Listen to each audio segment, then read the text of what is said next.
এই ষষ্ঠ ক্লাস যাচ্ছি। আমি আর এ কথা না বলে তাহলে আমি চলে যাচ্ছি আমার ক্লাসে।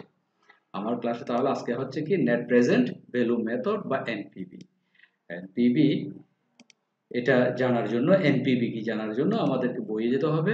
এই বইটা কমার্স পাবলিকেশনের বই, বাংলা বই, যদিও এখানে প্রত্যেকেই এখন অনার্সে ইংরেজিতে আসে, ইংরেজিতেও আছে, বাংলায় আছে, মিক্স আছে। কেননা ইংরেজিগুলো থেকে আবার বাংলায় ট্রান্সলেট করতে হবে, বলতে হবে, সেই জন্য আমি বাংলা বইটাই নিয়মের জন্য বাংলা বই আলোচনা করব, অঙ্কের জন্য ইংরেজি দিয়ে আলোচনা করব। তাহলে আমি এখন কি করতেছি, আমি যাচ্ছি যে নেট প্রেজেন্ট ভ্যালুর এই যে নিট বর্তমান মূল্য পদ্ধতি, সংক্ষেপে পুরো নাম হচ্ছে, ইংরেজিতে বলা হচ্ছে নেট প্রেজেন্ট ভ্যালু মেথড, সংক্ষেপে বলা হয় এনপিভি মেথড। এইটা সম্পর্কে আলোচনা করব। এটা আলোচনা করার আগে আমি সংক্ষিপ্ত ভাষায় আমি নেট প্রেজেন্ট ভ্যালু মেথড কি এই কথাটা আলোচনা করতেছি সংক্ষিপ্ত ভাষায়।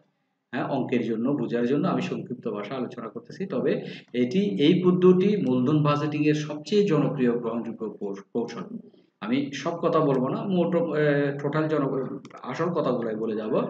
এই পদ্ধতি হচ্ছে মানে নেট প্রেজেন্ট ভ্যালু মেথড হচ্ছে মূলধন বাজেটিং এর সবচেয়ে জনপ্রিয় ও গ্রহণযোগ্য কৌশল। যতগুলো মেথড বা কৌশল আছে সবগুলো থেকে জনপ্রিয় কৌশল হচ্ছে এনপিভি মেথড বা নেট প্রেজেন্ট ভ্যালু মেথড, যেটা আমি সিলেক্ট করে এখানে বলতেছি।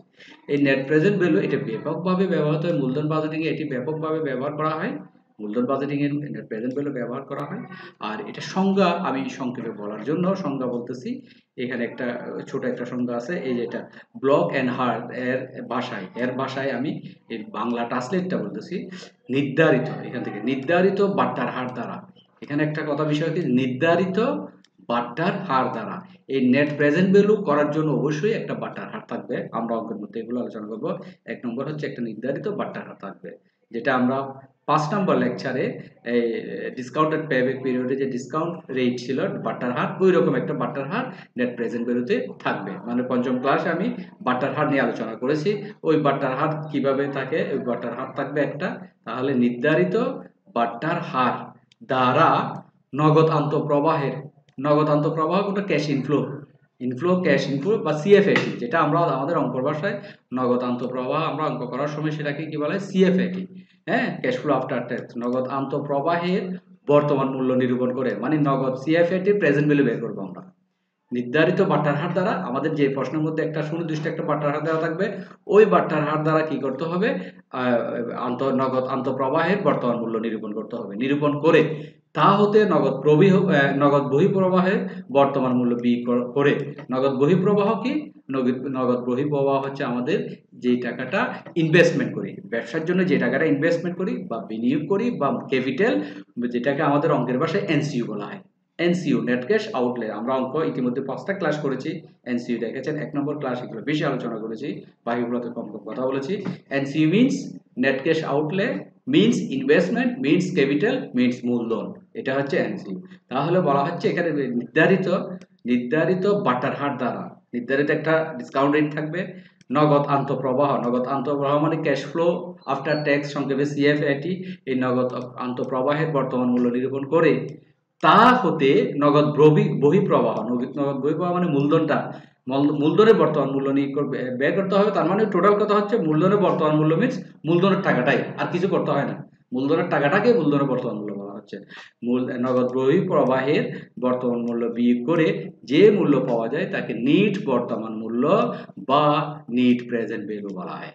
তাহলে আমরা নিট প্রেজেন্ট ভ্যালু বের করার জন্য 3টা বিষয় আমাকে জানতে হবে। নিট প্রেজেন্ট ভ্যালু করার জন্য এই সংখ্যাটাকে আমরা জানলাম 3টা বিষয়। কি কি, আমি যদি সংক্ষেপে এখানে যদি কথাগুলো লিখে রাখি, 1 নম্বর হবে কি আমাদের জন্য, আমি বাংলায় লিখতেছি, বাংলা বা ইংরেজিতে যে কোনো একটা লিখতে হচ্ছে। 1 নম্বর হচ্ছে যে কি লিখতে হবে, ডিসকাউন্ট রেট। 1 নম্বর হবে ডিসকাউন্ট রেট, ডিসকাউন্ট রেট বাট্টার হার বের করতে হবে। 1 নম্বরের ঘটনা হচ্ছে ডিসকাউন্ট রেট বের করতে হবে। এই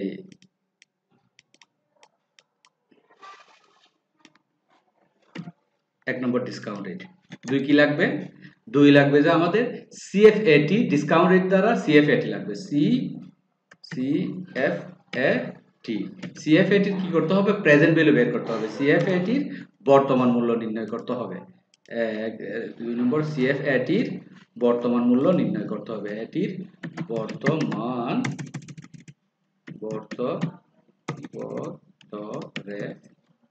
এরকম হচ্ছে কেন? বর্তমান মূল্য বের করতে হবে। তাহলে 2 নম্বর হচ্ছে সিএফএটি বর্তমান মূল্য বের করতে হবে, এখানে রেফটা পড়ে নাই। 3 নম্বর হচ্ছে যে কি এই আমাদের এই ইনভেস্টমেন্টে লাগবে, ইনভেস্টমেন্টকে কি বলা হচ্ছে? এনসিইউ, ইনভেস্টমেন্ট বা মূলধন।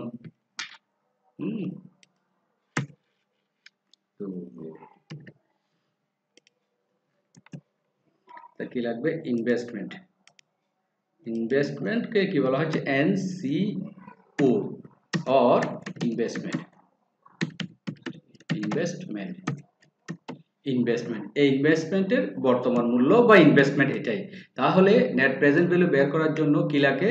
3টা বিষয় লাগবে। 1 নম্বর হচ্ছে ডিসকাউন্ট রেট, নির্দিষ্ট একটা বাট্টার হার থাকবে, কোয়েশ্চেনে থাকতে হবে ডিসকাউন্ট রেট। তারপর CFAT, cash flow after tax. এই সিএফএটি সম্পর্কে 1 নম্বর লেকচার থেকে দেখবেন। একই যে 5 পর্যন্ত সিএফএটি বের করেছি, অনেকবার বের করেছি।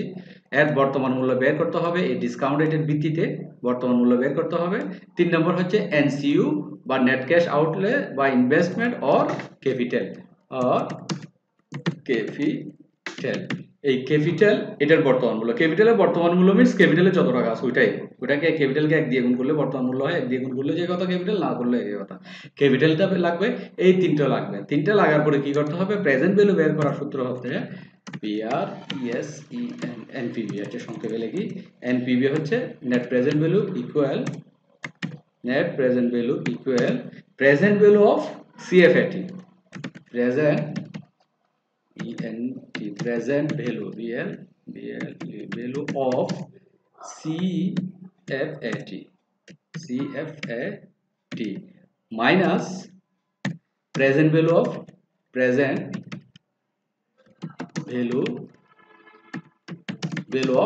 NCO, present value of NCO. তাহলে এনপিভি বের করার সূত্র হচ্ছে এটাই, এনপিভি সমান প্রেজেন্ট ভ্যালু অফ সিএফএটি। এই সিএফএটি এর বর্তমান মূল্য নির্ণয় করতে হবে, তারপর বিয়োগ দিতে হবে প্রেজেন্ট ভ্যালু অফ এনসিও মানে মূলধন, এটাকে বিয়োগ দিতে হবে।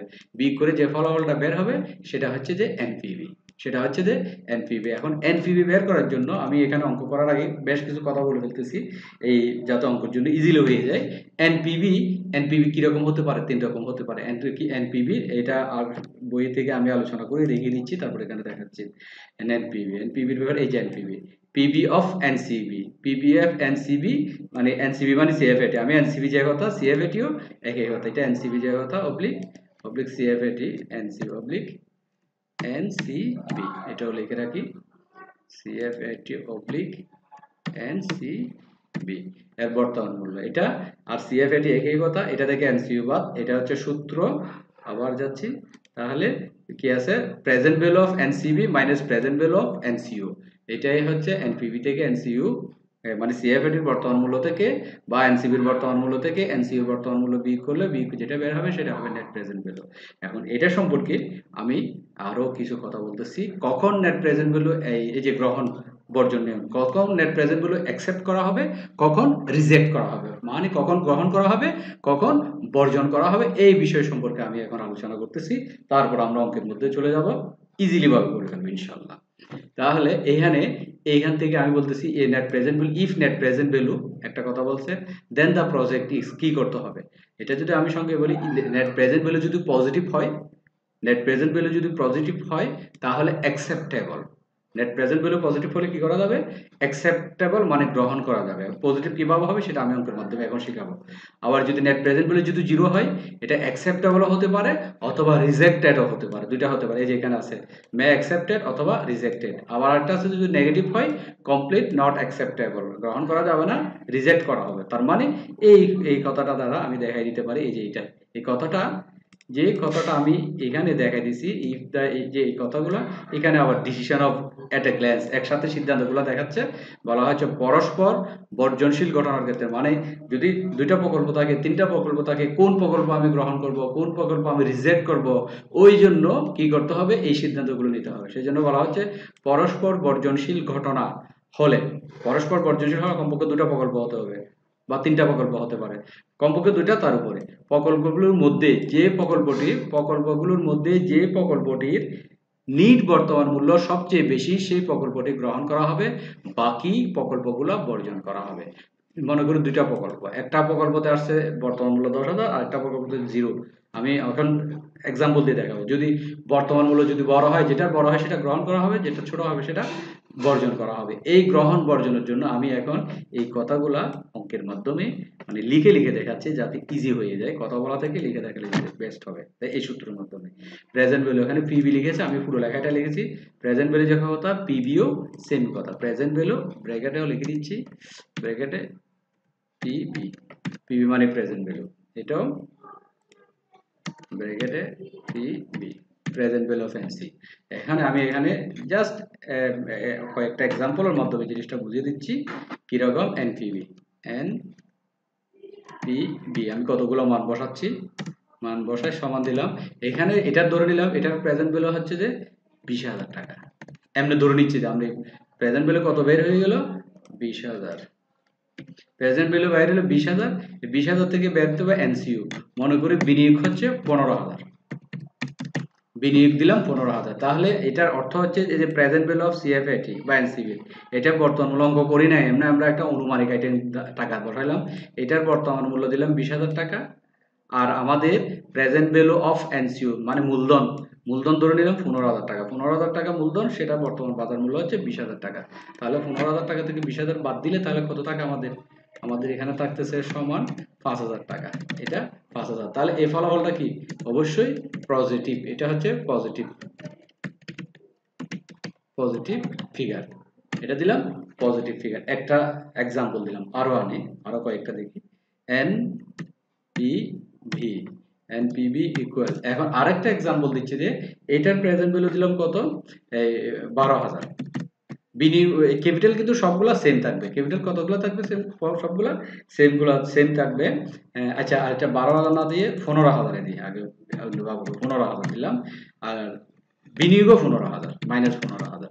আমি এই দ্বিতীয় এক্সাম্পল এটার মধ্যে ধরে নিলাম যে সিএফএটি, এটার ফলাফল, সিএফএটির ফলাফল হচ্ছে 15,000। আবার মূলধন সবার জন্য ক্যাপিটাল 15,000, এটা 15,000। তাহলে 15,000 থেকে যদি 15,000 চলে যায়, তাহলে আমাদের ফলাফল কি থাকে, আমাদের ফলাফল থাকে যে 0। এটা একটা গেল। এরপর হচ্ছে আরেকটা দিচ্ছি, এনপিবি ইকুয়াল, এনপিবি ইকুয়াল, এবার ধরে নিলাম আমাদের এই সিএফএটির মান হলো 12,000 টাকা। কোথায় হয়ে গেল সিএফএটির মান, হয়ে গেল কোথায়, সিএফএটির মান 12,000। আর ক্যাপিটাল সেম, ক্যাপিটাল অলওয়েজ 15,000 ধরে নিচ্ছে, যে মানে ক্যাপিটাল 15,000, বাকি টাকাগুলো এই সিএফএটির মানগুলো অন্য, এই বিনিয়োগ 15,000। তাহলে এখন কি ফলাফল আসে, এখন দেখা যাচ্ছে ফলাফল আসবে যে -15,000, সরি 12 থেকে 15 বাদ দিলে 3,000, -3,000 এভাবেও লেখা যায়। ব্র্যাকেট দিয়ে 3,000, ব্র্যাকেটের মধ্যে 3,000 থাকলে এটাও -3,000 যে কথা, এটা 12,000 থেকে 15,000 বাদ দিলে -3,000, অথবা মাইনাস না দিয়ে ব্র্যাকেটে 3,000। তাহলে এটা হচ্ছে নেগেটিভ। তাহলে আমি দেখতেছি যে এটা হলো কি নেগেটিভ মান, আর এটা কি পজিটিভ, আর এটা হচ্ছে যে কি 0। তাহলে যদি এটা আসছে পজিটিভ মান, এটা হলো 0, এটা হচ্ছে যে নেগেটিভ। তাহলে এইখানে আমাদের এখানে এখন সিদ্ধান্ত নেওয়ার জন্য আমরা যেতে পারতেছি, সিদ্ধান্তে কি ছিল, আমরা বইয়ে দেখি। এনপিবি গ্রেটার দেন 0, এনপিবির মান যদি 0 থেকে বড় হয়, এনপিবির মান 0 থেকে যদি বড় হয়, তাহলে কি অ্যাকসেপ্টেড।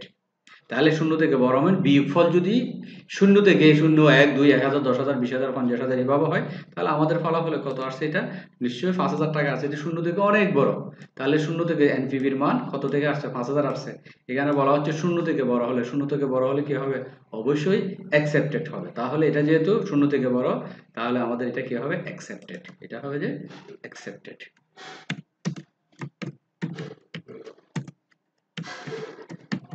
অ্যাকসেপ্টেড যেহেতু 0 থেকে বড়। কেননা আমাদের নিয়ম হচ্ছে যে কি, এনপিবি, এনপিবি গ্রেটার দেন 0, তাহলে কি হবে, সমান হবে যে এনপিবি যদি 0 থেকে বড় হয়, তাহলে কি হবে, অ্যাকসেপ্টেড হবে। নিয়ম হচ্ছে এটা, যেটা আমরা বই থেকে এরকম পাইলাম, এই বইয়ের কথাটা এখানে দিয়ে দিলাম, তাহলে অ্যাকসেপ্টেড। যেহেতু এনপিবি, এখানে একটা যেহেতু দিই,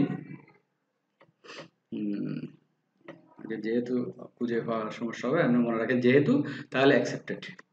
তাহলে শূন্য থেকে যদি বড় হয় এনপিভির মান, যেহেতু 5000 এটা শূন্য থেকে অনেক বড়, তাই এটা কি এই প্রকল্পটা অ্যাকসেপ্টেড হবে, এটা পাইলাম। এরপর এটা কি আসছে, এটা আসছে শূন্য থেকে কি, তাহলে এইটা শূন্য থেকে বড়, তাহলে আমাদের কথা আছে কি দেখি, শূন্য থেকে বড় অথবা টোটাল প্রেজেন্ট ভ্যালু যদি এনসিইউ থেকে বড় হয়, টোটাল প্রেজেন্ট ভ্যালু যদি এনসিইউ থেকে বড় হয় তাহলেও কি অ্যাকসেপ্টেড। টোটাল প্রেজেন্ট ভ্যালু কত আসছে আমাদের, এটা টোটাল ভ্যালু হচ্ছে 20,000 টাকা, আর এনসিইউ হচ্ছে কত টাকা, 15,000 টাকা। টোটাল প্রেজেন্ট ভ্যালু 20,000 আর এনসিইউ হচ্ছে 15,000, তাহলে প্রেজেন্ট ভ্যালু বড়, এনসিইউ থেকে যদি প্রেজেন্ট ভ্যালু বড় হয় তাও অ্যাকসেপ্টেড, একই কথা, শূন্য থেকে বড় হওয়া যায় কথা, আর টোটাল বর্তমান মূল্য বড় হয়, মূলধন থেকে বর্তমান মূল্য বড় হয়, এটাও একই কথা, তাহলে এটাও কি অ্যাকসেপ্টেড 2 নম্বর। তার মানে এক এবং এই এই এই কথা যে কথা একই রকম, এই দুইটা সেম সেম কথা। এনপিভি যদি 0 থেকে বড় হয় অ্যাকসেপ্টেড, অথবা টোটাল প্রেজেন্ট ভ্যালু যদি এনসিইউ থেকে মূলধন থেকে বড় হয়, বর্তমান মূল্য যদি মূলধন থেকে বড় হয় তাও অ্যাকসেপ্টেড, তাহলে এটা অ্যাকসেপ্টেড হয়ে গেল। তারপর হচ্ছে এনপিভি শূন্য থেকে, এনপিভি সমান যদি শূন্য হয়, মে অ্যাকসেপ্টেড অর রিজেক্টেড, তাহলে আমাদের এই এনপিভির মান কত আসছে, এটা এটা এটা এনপিভির মান আসছে যে শূন্য, তাহলে এটা কি করতে পারে, এটা আমরা অ্যাকসেপ্টও করতে পারি, অথবা মে অ্যাকসেপ্টেড অথবা রিজেক্টেড, অ্যাকসেপ্টেড গ্রহণ করতে পারি অথবা রিজেক্ট করতে পারি, গ্রহণ অথবা বর্জন দুটা থেকে যে কোনো একটা করতে পারি। মানে এনপিভির মান যদি শূন্য হয়, 15 থেকে 15 বিয়োগ করলাম আসলো শূন্য, তাহলে এই প্রকল্পের জন্য আমরা শূন্য হলে সেটা গ্রহণ করতে পারি অথবা বর্জনও করতে পারি। এরপর আসে এটা 3 নম্বরটা কি আছে দেখি, 3 নম্বর আছে দেখি, এটা আবার রিজেক্টেড, শূন্য থেকে ছোট হয়, এনপিভি প্রেজেন্ট ভ্যালু যদি শূন্য থেকে ছোট হয়, অথবা টোটাল প্রেজেন্ট ভ্যালু যদি এনসিইউ থেকে ছোট হয়, তাহলে কি রিজেক্টেড। এই দুইটাই সেম কথা, প্রথম দুইটা যদি এনপিভি বড় হয় এনসিইউ থেকে অ্যাকসেপ্টেড, লাস্ট দুইটা যদি এনপিভি তে মূলধন থেকে যদি বর্তমান সিএফএটি ছোট হয়, রিজেক্টেড। তাহলে শূন্য থেকে ছোট বা টোটাল প্রেজেন্ট ভ্যালু থেকে ছোট হলে কি হবে, এই যে 12 থেকে 15 বাদ দিলে 3000 মাইনাস আছে, শূন্য থেকে অনেক ছোট, তাহলে এটা কি, এটা সম্পূর্ণ রিজেক্টেড। এই কথাটা আমাদের জন্য খুবই গুরুত্বপূর্ণ নেট প্রেজেন্ট ভ্যালু নির্ণয়ের জন্য, সেজন্য আগে আমি অঙ্ক করার আগেই এই কথাগুলো বলে দিলাম, তাহলে অবশ্যই এই সূত্র অনুযায়ী এই কথাগুলো আপনাদের মনে রাখতে হবে, কোনটা গ্রহণ করতে হবে কোনটা বর্জন করতে হবে, সেটার জন্য এই কাজটা অবশ্যই লাগবে।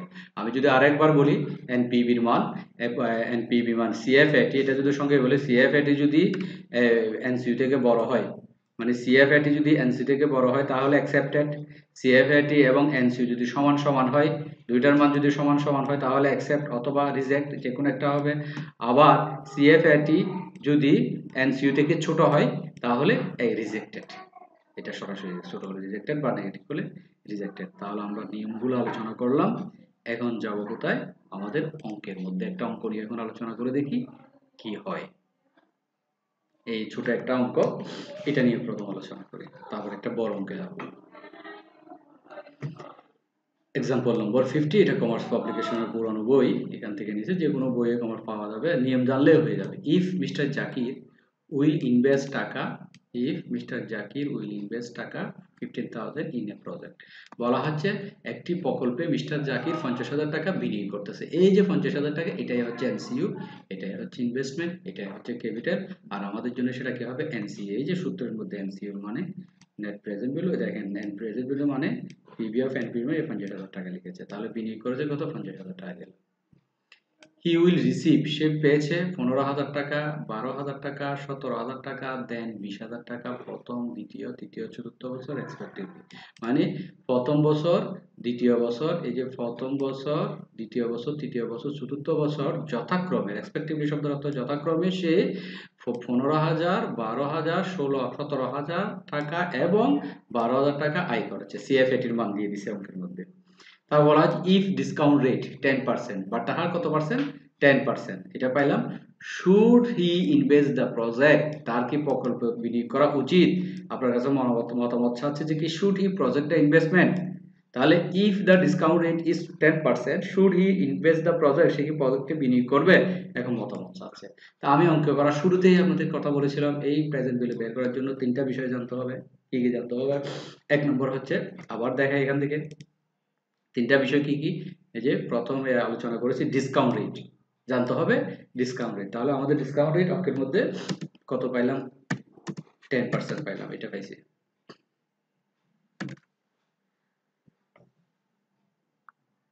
আলহামদুলিল্লাহ।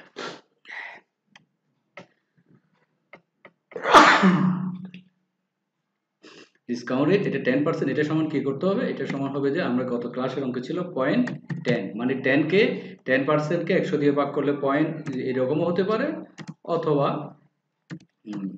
এই 0.10 অথবা 0.10 এভাবে হতে পারে।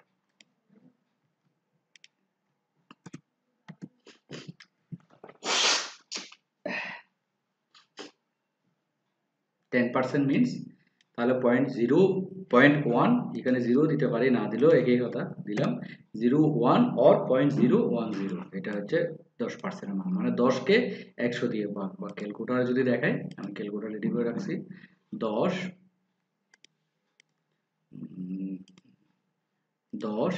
ভাগ 100, এই যে এটা ফলাফল চলে আসছে 0.1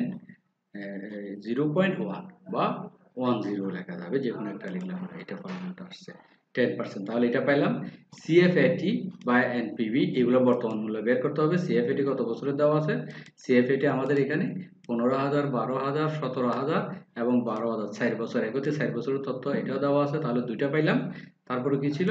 এরপর হচ্ছে দেখি এনসিইউ বা ইনভেস্টমেন্ট বা ক্যাপিটাল, এটা দেওয়া আছে। ক্যাপিটাল কত টাকা দেওয়া আছে? ক্যাপিটাল দেওয়া আছে যে 50,000 টাকা, দেখছিলাম 50,000 টাকা। তাহলে এই তিনটা, একটা discount, present value, net present value বের করতে গেলে তিনটা মান প্রশ্ন থেকে খুঁজে বের করে নিতে হবে। তাহলে আমরা তিনটা পেয়েছি, এখন অঙ্কটা কিভাবে করব সেই বিষয়ে এখন আলোচনা করব।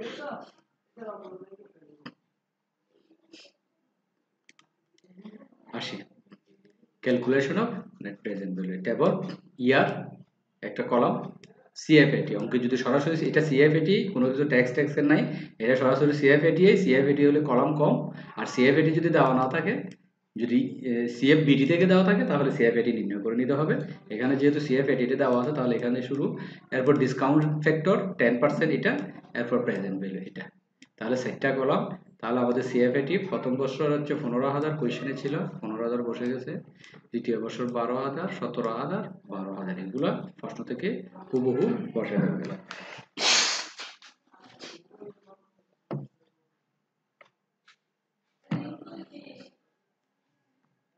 ডিসকাউন্ট ফ্যাক্টর 10%, এটা মান বের করার জন্য এখানে আইগুলা 15, 12, 17, 22, গত পঞ্চম ক্লাসে মানে লেকচার নম্বর 5-এ আমি আই সমান হলে একটা সূত্র, ওটা আলোচনা করছি, অসমান হলে একটা আলোচনা করছি, সমানটা লিখেছি কিন্তু অঙ্ক এখনো পাই নাই, সামনে আলোচনা হবে। এই অসমানের ফ্যাক্টর দিয়ে, সূত্র দিয়ে এগুলো বের করতে হবে। আমি এই অঙ্ক এটা বের করে দেখাচ্ছি যাতে সুবিধা পাই। তাহলে এই যে এখানে সূত্রটা আমার এখানে দেওয়া আছে, আয় যদি প্রতি বছর সমান না হয়, এটাই, এই যে এটা আয় যদি প্রতি বছর সমান না হয়, তার সূত্র হচ্ছে এই যে ডিসকাউন্ট ফ্যাক্টর বা ডিএফ এর সূত্র হচ্ছে 1 কে 1 plus r whole to the power n দিয়ে ভাগ করতে হবে। আর এখানে এগুলো যদি বর্ণনা বলি, এখানে এন এর মান এবং আর এর মান, এই দুইটা আমাদের জানতে হবে। আর এর মান ডিসকাউন্ট রেট দেওয়া আছে 10%, কোয়েশ্চেনে লিখতে হচ্ছে না 10% মানে 0.01 অথবা 0.10, এটা। তারপর এন এর মান হচ্ছে বছর, বছর হচ্ছে কত? 4 বছর দেওয়া আছে, 1, 2, 3, 4, আমাদের কোয়েশ্চেনে কিন্তু এটা 5 না, এটা আছে কত পর্যন্ত? 1 হতে 4 বছর দেওয়া আছে। তাহলে 4 বছর দিয়ে দিলাম, দেওয়ার পরে এখন এই মানগুলো আমরা ফ্যাক্টরের মানগুলো বের করব। কিভাবে বের করতে হয়? এই সূত্রে প্রয়োগ করে আমরা বের করব, ক্যালকুলেটর দিয়ে বের করব। ক্যালকুলেটরে প্রথমে 1 লিখতে হবে, 1 লিখে ভাগ চিহ্ন, এটা ভাগ চিহ্ন দিতে হবে, এই যে আমি দেখাচ্ছি মাউস দিয়ে, এটা ভাগ চিহ্ন, আবার ব্র্যাকেট দিয়ে ফার্স্ট ব্র্যাকেট 1 প্লাস আর, আর এর মানের মধ্যে কত বসাতে হবে? 0.10, এটা বসাতে হবে অথবা এটা বসাতে হবে, যে কোনো একটা বসালে হবে। তারপর পাওয়ার এন, এন এর মধ্যে কি বসবে? এন এর মধ্যে প্রথমবার 1 বসাতে হবে, একটা দিয়ে ফলাফল একটা বের করতে হবে, এন এর মান আবার 2 বসবে, আবার একটা বের হবে, এন এর মান 3 বসবে, আরেকটা বের হবে, এন এর মান 4 বসবে, আরেকটা বের হবে। এই কাজটা আমি এখন ক্যালকুলেটর দিয়ে, সায়েন্টিফিক ক্যালকুলেটর দিয়ে করে দিয়ে দেখাচ্ছি। তাহলে আমাদের এখানে আসতেছি, সূত্রে আছে কি 1 ভাগ চিহ্ন, বাকি, হ্যাঁ, তারপর ফার্স্ট ব্র্যাকেট শুরু, সূত্র বরাবর দিয়ে আমি করতেছি, ফার্স্ট ব্র্যাকেট শুরু 1 প্লাস 0.10 ব্র্যাকেট শেষ। এবার পাওয়ারের চিহ্নের জন্য এই যে এটা আমি মাউস দিয়ে দেখাচ্ছি, এই যে ক্লিক করছি, এটা পাওয়ার, এখানে পাওয়ারের ঘর আসছে, পাওয়ার 1 দিলে এই যে আসছে দশমিক 0.999 এই যে আসছে, এতগুলো লাগবে না, আমাদের প্রথম তিনটা নিলে হবে। ক্যালকুলেটর দাম মাউস দিয়ে দেখাচ্ছি, খেয়াল করেন। এই যে দিলে 900.909, এই 909 আছে কিনা আমরা দেখি ফলাফলে। এই যে 0.909 এটা আসছে। এবার দ্বিতীয় বছরে এটা এই 826 এটা বের করবে। এটা বের করার জন্য আমাদের আবার ক্যালকুলেটরে যেতে হবে। এই যে যেখানে 1 ছিল, 1 এর মধ্যে এখন 2 দিতে হবে। আমি এখানে গিয়ে এই যে এখানে 2 দিতে হবে, 1টা মুছে দিয়ে 2 দিলাম। এই 2 দেওয়ার সাথে সাথে এই ফলাফল চলে আসছে।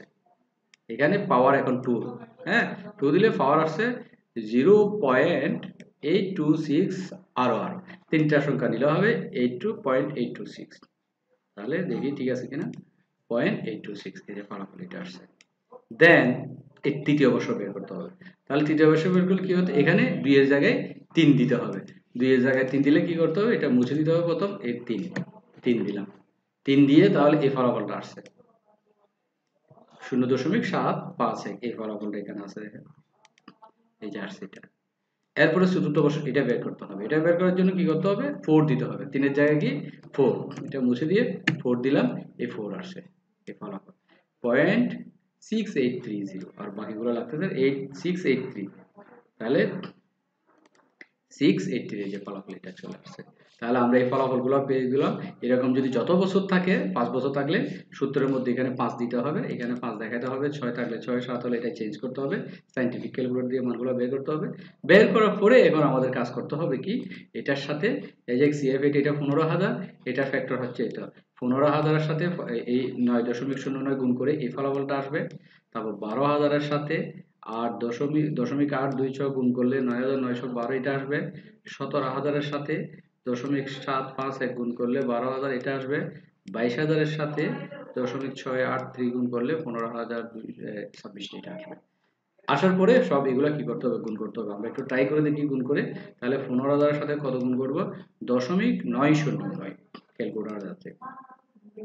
তাহলে 15,000 গুণ 0.909, তাহলে 13,635। 13,635 দেখি আসছে কিনা, এই 13,635 একটা পাইলাম। তারপর 12,000 এর সাথে 0.826, 12,000 এর সাথে 0.826, 12,000 গুণ 0.826, তাহলে 9,912, 9,912 এটা চলে আসছে।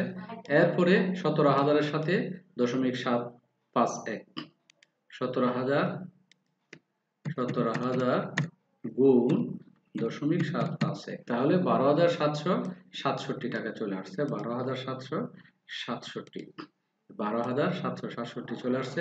এরপর 22,000 এর সাথে 683, 0.683, 22,000 গুণ 0.683, তাহলে 15,026 টাকা, 15,026, এই যে 15,026 টাকা চলে আসছে। তাহলে এটা পাইলাম। পাওয়ার পরে কি করতে হবে, এই যে প্রেজেন্ট ভ্যালু 4 বছরের 4টা যোগ করলে এই 51,340 এটা চলে আসছে, এটা যোগ করে ফেলতে হবে। তাহলে এই 4 বছরের প্রেজেন্ট ভ্যালু যোগ করলে টোটাল প্রেজেন্ট ভ্যালু হচ্ছে 51,340 টাকা। এখন আমাদের সূত্র ফেলতে হবে, নেট প্রেজেন্ট ভ্যালু ক্যালকুলেশন করতে হবে। নেট প্রেজেন্ট ভ্যালু সূত্র এনপিভি সমান present value of NCB, NCB যে কথা সিএফএ2 same minus present value of NCU, যেটা আমি এইখানে লিখে আলোচনা করছিলাম কিছুক্ষণ আগে আপনাদের সাথে। এই যে এটা এনপিভি সমান প্রেজেন্ট ভ্যালু অফ সিএফএটি বা NCB minus present value of PV বা পিভি অফ এনসিইউ, এই সূত্রটা লিখে এই মানগুলো বসাই দিতে হবে। এই যে প্রেজেন্ট ভ্যালু অফ এনসিবি কত পাইলাম, 51,340 বসে গেল।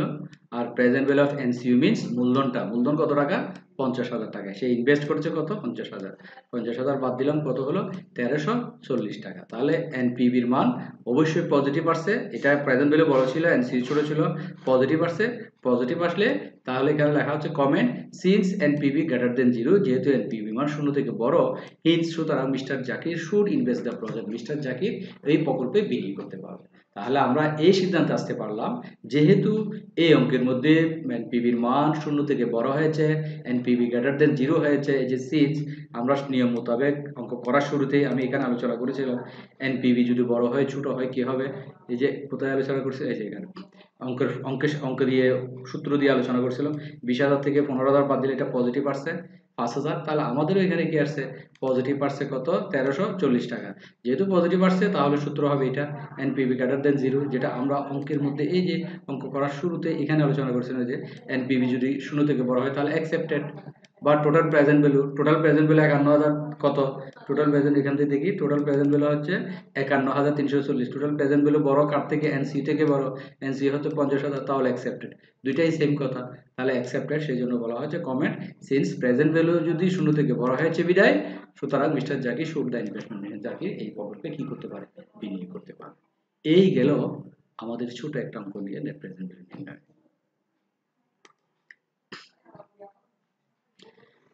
আজ এতটুক থাক, আগামীকাল আরো প্রেজেন্ট ভ্যালু নিয়ে আমি আলোচনা করব। এই এতটুকুই আমি রাখলাম, কারণ আসলে এটা নিয়ে আলোচনা করব অনেক সময় লাগবে, আধা ঘন্টা 1 ঘন্টা লাগবে, সেই জন্য আমি এটা আজকে আলোচনা করতেছি না। এটা আরেকটা ক্লাস আমি নেট প্রেজেন্ট ভ্যালু নিয়ে আলোচনা করবো, এটাই আলোচনা করব, বা অন্য আরেকটা আলোচনা করতে পারি। হ্যাঁ, ওইটা আলোচনা করবো, মানে বড় আরেকটা অঙ্ক নেট প্রেজেন্ট ভ্যালু নিয়ে আলোচনা করবো, বা এটাও করে দিতে পারি, সেই জন্য আপাতত অতটুকু আমি রাখতেছি। আর যদি সংক্ষেপে বলে ফেলি, আমি বলে ফেলি, এটা 15-20 মিনিট হয়ে যাবে। তারপরে এই অঙ্কের মধ্যে একটু ভুল আছে। উম, উম, আচ্ছা, এটা বলে ফেলি, বেশিক্ষণ লাগবে না, মনে হয় 10 মিনিট, আমাদের অনেক জানা আছে। আচ্ছা, দেখা যায় আরেকটা এই অঙ্কটা আমি আলোচনা করে ফেলি। এটা হচ্ছে দেখি এক্সাম্পল নম্বর 16, 16 নম্বর এক্সাম্পল, এটা সম্পর্কে আলোচনা করে ফেলি। Shahed company has two project, Shahed কোম্পানির দুটো প্রকল্প রয়েছে, which get generate the following cash flow, যা প্রজেক্টগুলো থেকে নগদান্ত প্রবাহ নিচে দেওয়া হলো। ইয়ার, ইয়ার 0 বছর দেখাচ্ছে, 0 বছর প্রজেক্ট এ একটা, প্রজেক্ট বি একটা, ক্যাশ ফ্লোর মধ্যে প্রজেক্ট এ 50,000 টাকা মাইনাস, প্রজেক্ট বিটাও 50,000 টাকা মাইনাস, মানে বিনিয়োগ করেছে, বিনিয়োগ করলে ক্যাশ টাকা চলে যায়, এটা ইনভেস্টমেন্ট। ওই অঙ্কের মতো ইনভেস্ট কথা বলে নাই, যেমন একটু আগে আমরা যে এখানে 50,000 টাকা ইনভেস্ট ছিল প্রজেক্টে, ইনভেস্ট বলে নাই, ইনভেস্ট এইভাবে না বলে 0 ইয়ারে এরকম -50,000 টাকা, -50,000 টাকা এইভাবে বলতে পারে, এটা ইনভেস্টমেন্ট। প্রকল্পের জন্য 50,000 টাকা বিনিয়োগ, প্রকল্পের বির জন্য 50,000 টাকা বিনিয়োগ। বিনিয়োগ করে 1 থেকে 5 বছর পর্যন্ত এর আয় হচ্ছে এগুলা, আমি পড়তেছি না, বিয়ে হচ্ছে এগুলা সিলেক্ট করে দেখাচ্ছি, এই বিনিয়োগগুলো সিএফ এর আয়ের টাকাগুলো আসছে।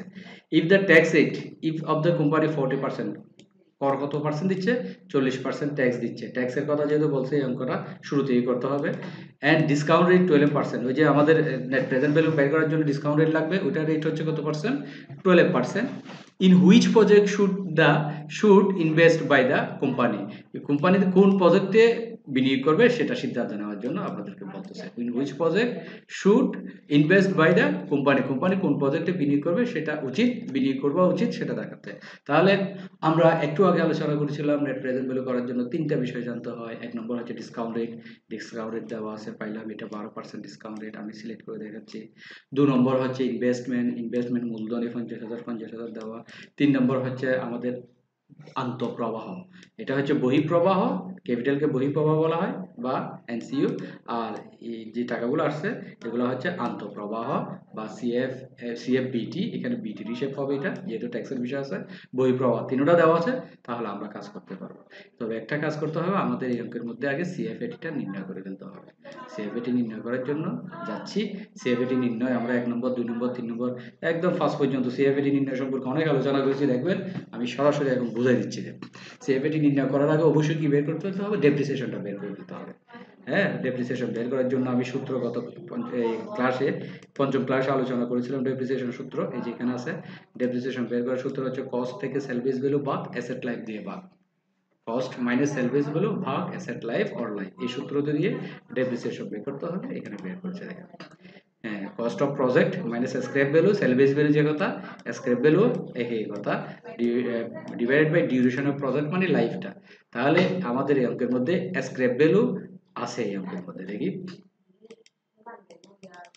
এই যে বিনিয়োগ করেছে 50,000 টাকা, সেলভেজ ভ্যালু, সেলভেজ ভ্যালু যে কথা, স্ক্র্যাপ ভ্যালু একই কথা, কত টাকা, এটার জন্য 5,000 টাকা আর এটার জন্য 2,500 টাকা। তাহলে 50,000 টাকা থেকে 5,000 টাকা বিয়োগ করলে 45,000, আর অঙ্কের লাভ হচ্ছে 5 বছর, সর্বশেষ বছর হচ্ছে ফার্স্ট লাইফ, 45 কে 5 দিয়ে ভাগ করলে 9,000 টাকা ডেপ্রিসিয়েশন, এই যে 9,000 টাকা ডেপ্রিসিয়েশন। হয়ে গেল। এটা প্রজেক্ট এর জন্য। একইভাবে বি এর জন্য বের করতে হবে, বি এর জন্য বের করতে হবে। বি এর কি করতে হবে, বি এর জন্য আমাদেরকে 50,000 টাকা বিনিয়োগ আছে, আর সেলভেজ ভ্যালু হচ্ছে 2,500 টাকা। সেলভেজ ভ্যালুটা বাদ দিয়ে 50,000 থেকে সেলভেজ ভ্যালু বাদ দিয়ে তো 5 দিয়ে ভাগ করতে হবে। এটা বের করছে কিনা দেখি, একটা তো পাইলাম। এই যে বিটা, প্রজেক্ট বিটা এখানে বের করছে 9,500 টাকা। তাহলে এটা বের করে কস্ট থেকে সেলভেজ ভ্যালু বাদ দিয়ে লাইফ দিয়ে ভাগ করে 9,500 টাকা বের করছে। এখন বাকি চারটা আমরা এখন বুঝি। ইয়ার আমরা জানি প্রথম ইয়ার দিতে হবে, 1 থেকে 5 বছর পর্যন্ত দিতে হবে 5। আর অঙ্কে যেহেতু সেলভেজ ভ্যালু আছে, সেলভেজ ভ্যালু কিন্তু আয় একটা। সেলভেজ ভ্যালু শব্দের অর্থ ভগ্নাবশেষ মূল্য। এটা যদি আমি সিম্পল বুঝাই কথাটা কিরকম, ধরেন আপনি একটা 10,000 টাকা দিয়ে মোবাইল নিলেন, 10,000 টাকা দিয়ে কি নিলেন, মোবাইল নিলেন। এই মোবাইলটা আপনি 5 বছর ব্যবহার করলেন, 5 বছর পরে আরেকজনের কাছে 2,000 টাকা বিক্রি করে দিলেন। তাহলে মোবাইল কিনলেন 10,000 টাকা, 10,000 টাকা ব্যবহার করলেন 5 বছর, 5 বছর ব্যবহার করে অন্য আরেকজনের কাছে এটা বিক্রি করে দিলেন কত টাকা দিয়ে, 2,000 টাকা দিয়ে। ওই 2,000 টাকা দিয়ে যেটা বিক্রি করে দেওয়া হয়েছে সেটাকে বলা হয় যে সেলভেজ ভ্যালু। মোবাইল বিক্রি করে পাইছেন, তাহলে আপনার অপচয় হলো কত, 10,000 থেকে 2,000 বাদ দিলে 8,000 টাকা 5 বছরে অপচয় হয়েছে। ওইটাকে 5 দিয়ে ভাগ করলে 1 বছর অপচয়। তাহলে সেলভেজ ভ্যালু আমরা বুঝলাম কি, মানে একটা জিনিস সম্পত্তি একটা কেনার পরে ব্যবহার করে কোনো একটা টাইমে বিক্রি করে যে টাকাটা পাওয়া যায়, যে টাকাটা ফেরত আসে, সেটাকে বলা হচ্ছে সেলভেজ ভ্যালু বা স্ক্র্যাপ ভ্যালু বা ভগ্নাবশেষ মূল্য। তাহলে এটা হচ্ছে 5,000, এটা একটা আয়। এটাও কি আসতে হবে, এখানে দেখাতে হবে অঙ্কের মধ্যে। এই সেলভেজ ভ্যালু দেখাতে হবে, তবে সেটা এখানে সরাসরি সিএফএ দিতে হবে, এটা থেকে ডেপ্রিসিয়েশন বাদ যাবে না। কেননা আমি মোবাইলের উদাহরণ দিয়েছি, মোবাইল কিনে 5 বছর ব্যবহার করে 2,000 টাকা পাওয়া গেছে, এটা আর কোনো অবচয় নেই, এটা কোনো কিছুই যোগ বিয়োগ করতে হবে না, এটা সরাসরি আয় হিসাবে দেখাতে হবে, এটা সরাসরি সিএফএ টিতে থাকবে। বোঝা গেল আশা করি। আর এই অঙ্কের মধ্যে এই 2,500টা দেওয়া আছে, সাথে সাথে আরেকটা অঙ্ক বলে দিই আপনাদের। এই অঙ্কের মধ্যে এই 2,500 এটা 5,000, এই অঙ্কের সেলভেজ ভ্যালু 2,500টা এখানে দেখাই নাই। আপনারা অঙ্ক করার সময় এটা ঠিক করবেন। এই যে এখানে নাই সেলভেজ ভ্যালু, এটাতে যেমন সেলভেজ ভ্যালু আছে, এটাতে সেলভেজ ভ্যালু না। আমি এখানে মাউস দিয়ে দেখাচ্ছি, প্রজেক্ট কিসে, প্রজেক্ট বিতে নিচে দেখেন পঞ্চম বছরের পরে মাউস দিয়ে দেখাচ্ছে সিলেক্ট করে পঞ্চম, এখানে সেলভেজ ভ্যালু কতটা লেখা নাই, আর এখানে টাকাটাও 2,500 আসে নাই। এই অঙ্কটা করার সময় এখানে 2,500 টাকা আনতে হবে, ফ্যাক্টর এটা আনতে হবে, এখানে আরো কিছু টাকা বৃদ্ধি পাবে, এই টাকাটা ফলাফলটাও চেঞ্জ হবে। প্রজেক্ট বি এর জন্য নিজেরা এটা করবেন, আমি শুধু বলে দিলাম আর কি। তাহলে যাই সিএফবিটি, 10,000, 15,000, 12,000, 10,000, 20,000, কোথায় ছিল এগুলো, এগুলো প্রকল্প মানে ছিল এই যে 10, 15, 12, 20, 10 বসে গেল। হ্যাঁ, এগুলো বসে গেল। ডেপ্রিসিয়েশন 9,000, এই যে 9,000 গুলো বসে গেল। সব বছর আছে। ইবিটি, আর্নিং বিফোর ট্যাক্স, 10,000 থেকে 9,000 বাদ, মানে সিএফবিটি থেকে ডেপ্রিসিয়েশন বাদ। 10,000 থেকে 9,000 বাদ দিলে 1,000, 15,000 থেকে 9,000 বাদ দেন 6,000, 12,000 থেকে 9,000 বাদ দেন 3,000, বাকি এবার বার বলতেছি না। ট্যাক্স 40%, কত পার্সেন্ট, 40% কোয়েশ্চেনে ছিল। এই যে ট্যাক্স রেট কত percent, 40%। If the tax rate is 40%, tax বাদ দিতে হবে। তাহলে এই 1,000 টাকার উপর 40% হলে 400 টাকা। এগুলো অবশ্যই আপনারা জানবেন, আমাকে ক্যালকুলেটার দেখাতে হবে নাকি, এগুলো একটাও দেখা দিচ্ছি। তারপর 1,000 ইন্টু 40%, 40% 0.40 মারলে হয়, 0.40 দিয়ে গুণ করলে হবে 400 টাকা। এটা যে কথা। অথবা আবারও যদি দেখেন 1,000 গুণ 40% যদি মারি, এখানে পার্সেন্ট কোথায়, এই পার্সেন্ট, তাও 400, পার্সেন্ট ব্যবহার করে গেছে, এই যে 400। 1,000-এর 40%-এ 400, অথবা 40% মানে আমরা এখন অঙ্কের মধ্যে শিখেছি 0.40। 1,000-কে 0.40 দিয়ে গুণ করলেও ফলাফলটা সেম ফলাফল বের হয়ে যাবে। মানে যারা এতদিন পার্সেন্ট মারতেন, তারা এরা যদি 10% হয় 0.10 দিয়ে গুণ, 20% 0.20, 30% 0.30, 40% 0.40, এভাবে দিয়ে গুণ করলে পার্সেন্টেজের মানটা সরাসরি চলে আসবে 400 টাকা। তাহলে এই 400 আসলো। তাহলে আমরা পাইলাম 400। এবার 6,000 টাকার উপর 40% মারলে 42400, আর এগুলো দেখাচ্ছি না। 3,000 টাকা 40%, 3 4 1200, 11,000 টাকা 40%, 4 1140, 4,400, 1,000 টাকা 40%, 400। এগুলো পাইলাম। ইএটি বের করতে হবে। ইএটি কিভাবে বের করতে হবে, ইবিটি থেকে ট্যাক্স বাদ দিতে হবে। 1,000 টাকা থেকে 600 বাদ দিলে, 400 বাদ দিলে 600, 6,000 থেকে 2,400 বাদ দিলে 3,600, এইভাবে বাকিগুলো আর বলতেছি না।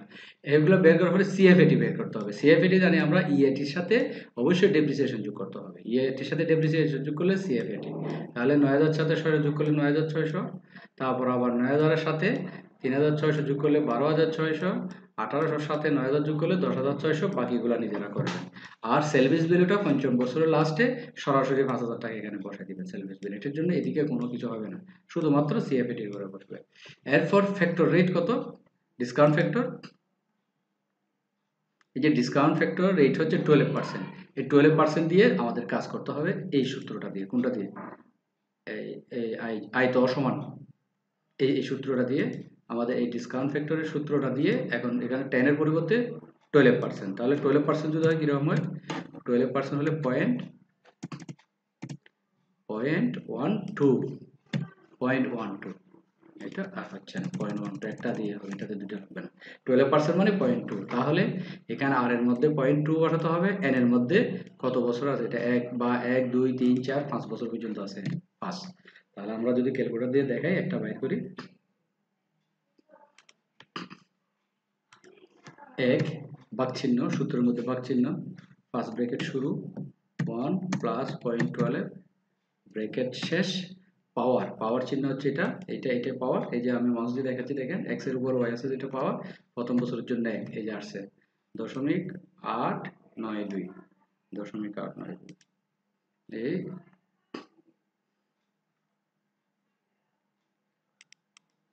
এই যে 0.982। তারপর 1 এর জায়গায় কি দিতে হবে, 2 দিতে হবে, 2 দিলে এটা আসবে, 3 দিলে এটা আসবে, দেখায় 2টা 3টা দেখায়, বেশি দেখাবো না।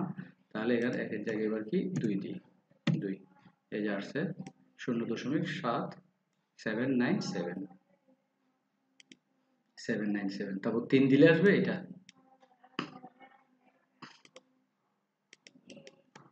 3 দিলাম, হয়ে গেল, 3 দিলাম, তাহলে 0.711 এর জায়গায় 2 দিছে আর কি। এভাবে 7 দিলে এটা আসবে, 5 দিলে এটা আসবে, এই সেলভেজ ভ্যালু পঞ্চম বছর মনে রাখতে হবে যে 9600 এর জন্য সেম ফ্যাক্টর, 5000 এর জন্য সেম ফ্যাক্টর, কারণ পঞ্চম বছরেই সেলভেজ ভ্যালুটা ওই মেশিনটা বিক্রি করে দিয়েছে, এটা দুটো ফ্যাক্টর সেম। এখন কি করতে হবে, প্রেজেন্ট ভ্যালু বের করতে হবে। একটু আগে আমরা অঙ্কের মধ্যে করেছি, সিএফএটি এর সাথে ফ্যাক্টর এটা গুণ করলে, কোনটা এটা গুণ করলে এই মানটা বের হবে। 12600 সাথে 0.797 গুণ করলে 10,042 এটা বের হবে। 10,800 সাথে 0.712 গুণ করলে এটা বের হবে। এরপর বাকিগুলো নিজেরা করবেন। এরপর প্রেজেন্ট ভ্যালু এগুলো যোগ করে ফেলতে হবে, 46,479 বের হয়ে গেছে এটা। এরপর উত্তর নেট প্রেজেন্ট ভ্যালু নির্ণয় করতে হবে। নেট পিভি সমান NPV of NCU NCB present value of NCB minus present value of NCU, মান বসান। প্রেজেন্ট ভ্যালু NCB এর মান হচ্ছে এটা 46,779, এটা বসে গেছে, মাইনাস NCU হচ্ছে বিনিয়োগ কত, প্রথম প্রকল্পের বিনিয়োগ, এই যে 50,000, দুইটাই 50,000 মান বসে গেছে, 50,000 বিয়োগ করলে কি হয়ে গেল, নেগেটিভ আসলো, এটার মান নেগেটিভ। আমরা জানি নেগেটিভ হলে কি হবে না, অ্যাকসেপ্টেড হবে না, ইতিমধ্যে আমরা এগুলো আলোচনা করেছি। যদি এনসিবির মান মানে প্রেজেন্ট ভ্যালু যদি ছোট হয় এনসিইউ থেকে, বিনিয়োগ থেকে, তাহলে নেগেটিভ মান আসবে, নেগেটিভ মান হলে কি হবে না, গ্রহণ করা যাবে না। আমরা এখানেই আলোচনা করছিলাম এগুলো। যদি শূন্য থেকে ছোট হয়, এটা নেগেটিভ আসছিল না, নেগেটিভ আসলে ব্র্যাকেট দেয় রিজেক্টেড, এটা রিজেক্টেড, এটা গ্রহণ করা যাবে না। তারপর কি দেখি, প্রজেক্ট এ গেলে এবার project B, same project B ডেপ্রিসিয়েশনটা বের করে ফেলছে, একটু আগে আলোচনা করছিলাম। এই কাজগুলা একই রকম হুবহু এতে যেভাবে করছে সেভাবে করতে হবে। তবে এখানে পঞ্চম বছরে, এইটার পঞ্চম বছরের নিচে আমি সিলেক্ট করে দেখাচ্ছি, মাউস নড়তেছে, এখানে সেলভেজ ভ্যালু ওই একই, যেরকম সেলভেজ ভ্যালু ছিল এখানেও সেলভেজ ভ্যালুটা লিখতে হবে, এবং সেলভেজ ভ্যালুর টাকা কত ছিল, এই 2500, এই ফিগারটা দেখাতে হবে। এই ফিগারটা এখানে দেখাতে হবে কোথায়, এই 9500 আমি সিলেক্ট করে দেখাচ্ছি, সিএফএটি কলামের 9500 নিচে 2500 লিখতে হবে। এরপর এই পঞ্চম বছরের ফ্যাক্টরটা 0.567 এটা এখানে লিখতে হবে, এটার নিচে 2500 লিখতে হবে, এটার সাথে এটা গুণ করে দেখাতে হবে, যেটা আমরা এইটাতে দেখেছি, এটাতে দেখলাম, এই যে এটার মতো করে দেখাতে হবে। দেখানোর পরে তাহলে এখানে আরেকটা লাইন আসবে, 2,000 সাথে ফ্যাক্টরটা গুণ করে আরেকটা ফিগার আসবে, এবং এগুলো সব যোগ করে এটাও নেগেটিভ আসবে। 50,000 টাকা না, এটা আর একটু বড় হবে কিন্তু 50,000 থেকে ছোট হবে। এরপর উত্তর আবার সূত্র, প্রেজেন্ট ভ্যালুটা নির্ণয় করে ফেলতে হবে। এনপিভি সমান present value of NCB minus present value of NCB দিয়ে মান এই 46,000, এখানে সামথি আর একটু বড় হবে ফিগারটা, যেহেতু এখানে একটা আসে নাই, এটা থেকে 50,000 বাদ দিলে এটাও নেগেটিভ। তাহলে যেহেতু দুইটাই নেগেটিভ, এ প্রকল্প নেগেটিভ, বি প্রকল্প নেগেটিভ, তাহলে কোনো প্রকল্পে কি করা যাবে না, বিনিয়োগ করা যাবে না। যে কমেন্ট হলো, সিন্স বোথ প্রজেক্ট হ্যাজ, এটা নেগেটিভ হবে, এটা বানান ভুল, since both project has negative NPV উভয় প্রজেক্টের এনপিভি হচ্ছে নেগেটিভ। সুতরাং it is not wise to invest of the project. এই প্রজেক্টে বিনিয়োগ করা কি হবে না, ওয়াইজ হবে না, বিজ্ঞের মতো কাজ ভালো হবে না। মানে বুদ্ধিমানের কাজ হবে না এই প্রকল্পে বিনিয়োগ করা। তাহলে আশা করি আমি বোঝাতে পারলাম। আমি এনপিভি নিয়ে নেট প্রেজেন্ট ভ্যালু নিয়ে দুটো অঙ্ক আলোচনা করেছি। ভালো করে দুটো অঙ্ক প্র্যাকটিস করলে অবশ্যই আপনাদের জন্য এনপিভি কিছুই না, একেবারে একটা ইজি বিষয়। তাহলে আমি আজকের এখানে শেষ করতেছি। শেষ করার আগে একটা কথা বলে দিচ্ছি, অবশ্যই আপনারা আমার চ্যানেলের সাথে যুক্ত থাকতে হবে। যুক্ত থাকার জন্য কি করতে হবে, সাবস্ক্রাইব করতে হবে, এবং আমার ভিডিও কেমন হয়েছে অবশ্যই আপনারা কমেন্ট বক্সে কমেন্ট করবেন, লাইক দিবেন এবং বন্ধুদের শেয়ার করবেন, নিজেদের ফেসবুক ওয়ালে রাখবেন, যেহেতু বাংলাদেশের মানুষ বেশি ফেসবুক ইউজ করে, ফেসবুক ওয়ালে শেয়ার করবেন, নিজে জানবেন, বন্ধুদের করবেন। এ হচ্ছে কথা। আর আমাকে অবশ্যই আমার চ্যানেলটা আপনারা আমার ইউটিউবে পাবেন, আমার নাম দিয়ে জীবন স্যার লিখে দিলে গুগলও পাবেন, যে কোনো জায়গায় এই পিন্টারেস্টে পাবেন, রেডিটে পাবেন, যেদিকে দেন আমার নাম অথবা কমার্স একাডেমি লিখে দিলে সরাসরি পাওয়া যাবে। আশা করি এই হলো আজকের ক্লাস। ভালো থাকবেন, সুস্থ থাকবেন, এই কামনা করে আপনাদের থেকে বিদায় নিচ্ছি। সবাইকে ধন্যবাদ। আল্লাহ হাফেজ।